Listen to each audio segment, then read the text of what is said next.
Dan kita semua get ready dan bersedia bermulanya pada petang ini sampailah ke titik red zone. Kami semua ni untuk bot saya lah, bot orang lain saya tak tahu, tapi untuk bot saya ni kita orang semua tidak berehat dan kita akan sentiasa berjaga-jaga. Sebab bila mana kita dah pintas melebihi bot fasa yellow zone yang kedua, untuk berjaga-jaga dekat bot kami ni memang kenalah 24 jam. Kapal Kak Zizi, kapal Huga. Terima kasih. Kapal Kak Zizi, kapal Huga. InsyaAllah semoga dilindungi semua. Dan doakan jugalah untuk semua sukarelawan dan juga saudara kita dekat Gaza yang sekarang ni tengah menanti bantuan-bantuan ni semua.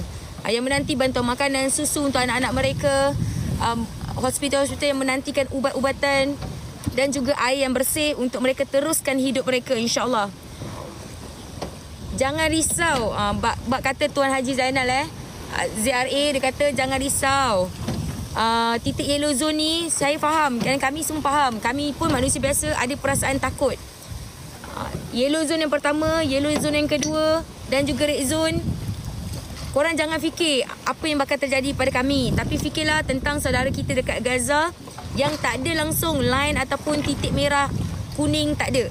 Yang sekarang ni yang mereka perlu adalah bantuan ini sampai kepada mereka. Dan dunia, kita kena tekan seluruh dunia, tekan kita punya setiap negara ni, kita tekan supaya mereka bagi kebebasan kemanusiaan kepada saudara kita Kak Ji. Itu yang paling penting.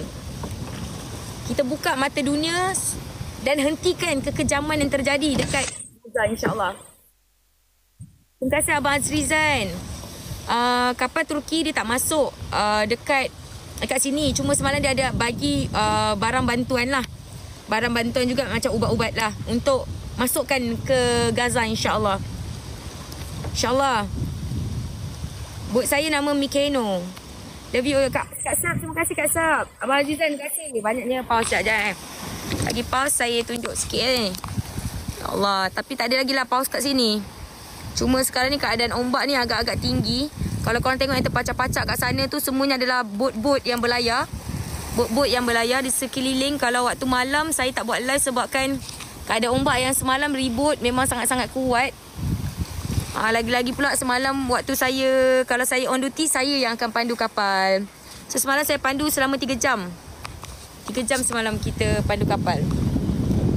Kita dah masuk yellow zone yang kedua. Yellow zone ada tiga line. Yellow zone pertama yang kita dah lepas semalam. Yellow zone kedua yang